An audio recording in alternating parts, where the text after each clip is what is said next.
इस वीडियो में हम बात करेंगे कि अगर हमारे पीसी की स्क्रीन रोटेट हो जाती है तो उसे हम किस तरह से फिक्स कर सकते हैं। मोस्टली ऐसा होता है जब हम पीसी यूज़ कर रहे होते हैं तो हमसे कुछ ऐसी कीज़ प्रेस हो जाती हैं जिनकी वजह से स्क्रीन रोटेट हो जाती है। तो सबसे पहले हम ये देखेंगे कि स्क्रीन रोटेट होती कैसे है। मैं यहाँ अपने पीसी की स्क्रीन को रोटेट करती हूँ। यहाँ पे देखें स्क्रीन रोटेट हो चुकी है। अब हम इस स्क्रीन को किस तरह से फिक्स कर सकते हैं, तो उसके लिए दो तरीके हैं। पहला तरीका तो ये है कि आप ऑल्ट कंट्रोल और लेफ़्ट या राइट एरो प्रेस करेंगे तो आपके पीसी की स्क्रीन दोबारा से सेट हो जाएगी। तो ये तो था पहला तरीका। और दूसरा तरीका ये है कि आप जाएंगे यहाँ विंडोज़ पर। जैसे ही विंडोज़ पर क्लिक करेंगे, इस पर क्लिक करने के बाद आपने जाना है सेटिंग्स में।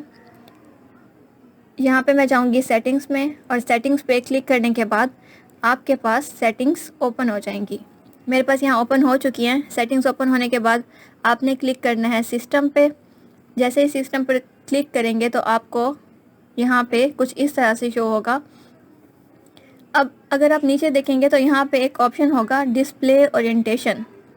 आपने इस पर क्लिक करना है। क्लिक करने के बाद आपने यहाँ से सिलेक्ट करना है लैंडस्केप को। जैसे ही आप इसे सिलेक्ट करेंगे, यहाँ कीप चेंजेस पर क्लिक करेंगे तो आपकी स्क्रीन वापस से सेट हो जाएगी। तो ये दो तरीके थे जिससे आप अपने पीसी की स्क्रीन को दोबारा से सेट कर सकते हैं। आई होप आपको मेरी वीडियो अच्छी लगी होगी। आपको मेरी वीडियो अच्छी लगी है तो लाइक करें, मेरे चैनल को सब्सक्राइब करें। Thank you.